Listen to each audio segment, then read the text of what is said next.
Hello, boxing fans around the world. Thanks for joining me once again here on Talkin Fight for another episode of Boxing News Today. And we're going to start off with just a quick little recap because there are a ton of interesting headlines flying left, right, and center. We're looking forward to the WBC confirming the Wilder-Ruiz fight and sanctioning it for November 8th date, it seems. I'm looking at poor old Jerem Boots Ennis is feeling a little left out. And he's requested the IBF to order a fight with Errol Spence. Interesting that Eddie Hearn just can't stay out of the news. He says that Canelo wants Bivol. You know, he's the guy that beat him. All right. And, of course, we all have heard that Alexander Usyk wants Deontay Wilder after he beats Fury. Oh, my gosh. The fun doesn't stop. Devin Haney is expected to vacate the 135-pound title to avoid Lomachenko. That's be interesting. It's not like Devin Haney to avoid anything. And Kambosos, George Kambosos Jr., remember him? He's back in the lab, sharpening skills for his next fight, apparently. But the big news, seriously, we got a huge fight between Katie Taylor coming up at Madison Square Garden. Sorry, she's not fighting American. She's not fighting in America. What am I talking about? Sorry. Let's start that again. Katie Taylor, who fought at Madison Square Garden against Amanda Serrano last time to maintain an undefeated record, is set to fight Karen Karabajal at the OVO Arena in Wembley on Saturday night, October 29th. This is to defend her undisputed lightweight world title. And it's going to be shown on DAZN, as we might expect, and it looks to be an absolutely phenomenal fight. It was well covered by Holly Donovan on her episode. You can catch that on talkinfight.com. Anyway, I'm looking forward to this. You know, Kate Taylor's 21-0, and certainly put on an epic fight when she fought Serrano, as I said earlier in the year, against Amanda, and put Amanda into that pay bracket that mainly due to Jake Paul, but put her in a pay bracket that she deserves to be in, as well as Katie Taylor, of course. But anyway, it's going to be a great fight. I'm looking forward to it. That starts off today's episode. Let's move along quickly now to see what else is happening in the world of boxing. We see that Jack Bateson and Shabazz Massoud are ready to face off for a fight that took place last night, I see. I got that all wrong, didn't I? Oh, no, I'm not wrong. Here goes. Tempers could flare as Jack Bateson and Shabazz Massoud square off tonight in a special face-off that promises to get very heated. So this was last night. My guess is it was what they call a presser. Bateson and Massoud clash on Friday, November 11th at Pro Bellum Sheffield, in a sizzling super bantamweight showdown that boxing fans can't wait to see in the UK. But tonight, that's last night, 2 weeks out from one of the most anticipated all-British fights of the year, the rivals meet in a virtual head-to-head hosted by Sam Jones. So I guess this is not what we call news, but news about news. So the press conference that they had was, I guess, a virtual press conference, which is sort of news, but said Sam Jones, head of talent relations over Pro Bellum, "I can't wait to do this virtual head-to-head. Bateson and Massoud are just 2 weeks away from the biggest fight of their careers, and I expect there to be tension and a needle between this pair this evening." That's pretty good. At the end of the day, we do it all the time here on Talkin Fight. Why these guys can't do it and haven't done it until now is beyond me. But anyway, elsewhere, let's have a look at what Matchroom is saying. Pat McCormack and Mark Dickinson have both signed with Matchroom. Matchroom Boxing have completed the double signing of Tokyo 2020 Olympic silver medalist Pat McCormack and decorated former Team GB podium squad member Mark Dickinson. McCormack, who's 2-0, 2 knockouts, enjoyed a glittering amateur career culminating in Olympic silver in the welterweight division.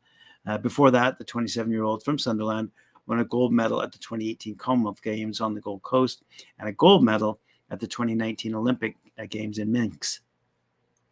Durham's Dickinson, for his part, he's 3-0, 1 knockout, made waves in the amateurs representing Team GB on a number of occasions and earning gold at the European and Commonwealth Youth Games. The 23-year-old has made a perfect start to life in the paid ranks since turning over in 2021, picking up 3 wins from 3 fights in the middleweight division under the tutelage of Davidson.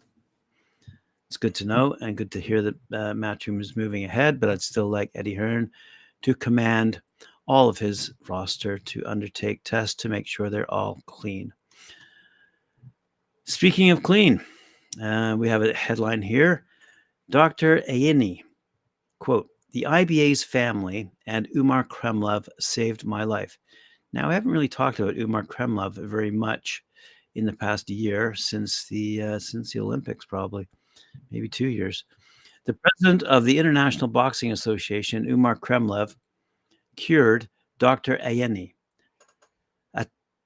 a touching story about life and boxing. Dr. Joseph Ayeni had been involved in the development in boxing in Africa for more than 30 years, and his contribution is invaluable. For a long time, he was one of the members of the IBA board of directors, but due to his illness, Dr. Ayeni left his post. Sometime after his retirement, he was hospitalized with a diagnosis of a stroke. After unsuccessful attempts to cure Dr. Ayeni, the news about the state of health reached the president of the IBA, Umar Kremlov. Umar Kremlov immediately arranged appropriate treatment for Dr. Ayeni and then sent him to rehabilitation. Now Dr. Ayeni is at home with his family. He's perfectly healthy and full of energy. I really believe that IBA is a family. Everyone is priceless, and even after retirement, I'm grateful to fate that everything happened this way. Umar takes his place with dignity. He is truly a man of his word. Thank you, my good friend, for giving me a few more days of my life. Thank you, the entire IBA boxing family, for taking care of the older generations, said Dr. Ayeni. Boxing is a family. So there you go. A nice story from the IBA, something you don't hear that often in the professional ranks, certainly. But I hear talks are underway to create a union for boxers and to take care of those veterans who fought so long for virtually nothing compared to what fighters are getting paid these days. Well, the headliners, let's say. Speaking of headliners, Eros Correa versus Luis, this name again, Savdera, headlines Thompson card on November 5th. Now, I have gone through this story before, so there's no need for me to repeat Luis Fernando's last name again out of San Luis Potosí in Mexico. This is all about a show put on by Thompson Boxing called New Blood. It's taking place at the Omega Products International Arena in Sacramento, California. Yes, I definitely went through this. I was hoping, yes, there's more information on the undercard. Here we go. In the 8-round co-main event, Oakland's own Damiani Kato Kane, 7-0, 6 knockouts. Battles Rashid Stevens, 6-1, 5 knockouts out of Gardena, California. It's a super welterweight contest, sure to be a biggie. On the undercard, we're going to see Sure Mumutovic, 5-0-1, out of San Francisco, fighting Cody Kerr. Lightweight Kane Sandoval facing an opponent to be announced. Welterweight Alan Medina out of Fresno make his pro debut against an opponent to be announced.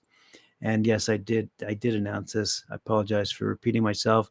Opening the card will be middleweight Rowdy Montgomery out of Victorville, California, facing Rick Graham, 9-27-4 out of Houston, Texas, in the 6-rounder.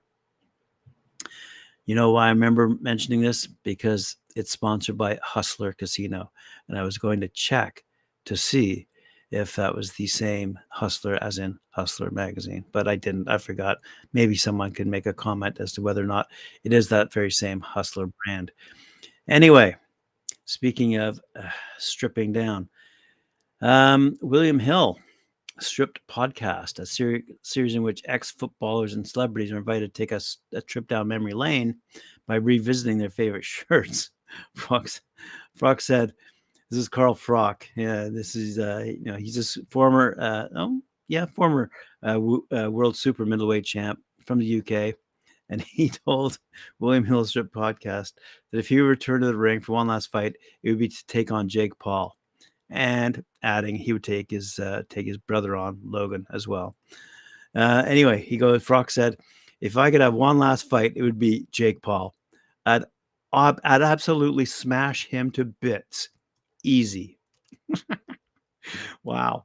Quote, Jake Paul can't fight. He's pretending. He's conning people. He's got his audience. I don't begrudge him. He's making money and doing what he's doing, but he's not a professional boxer.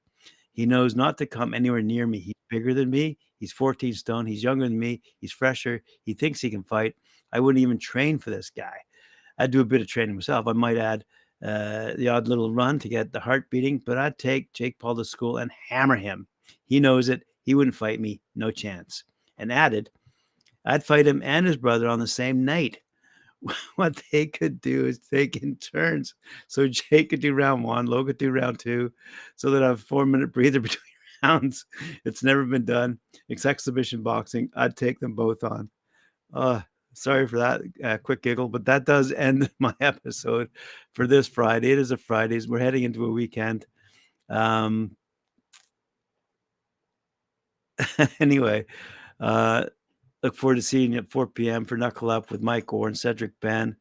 And then we do the Friday night panel at 7 p.m. Eastern time with Tim Witherspoon.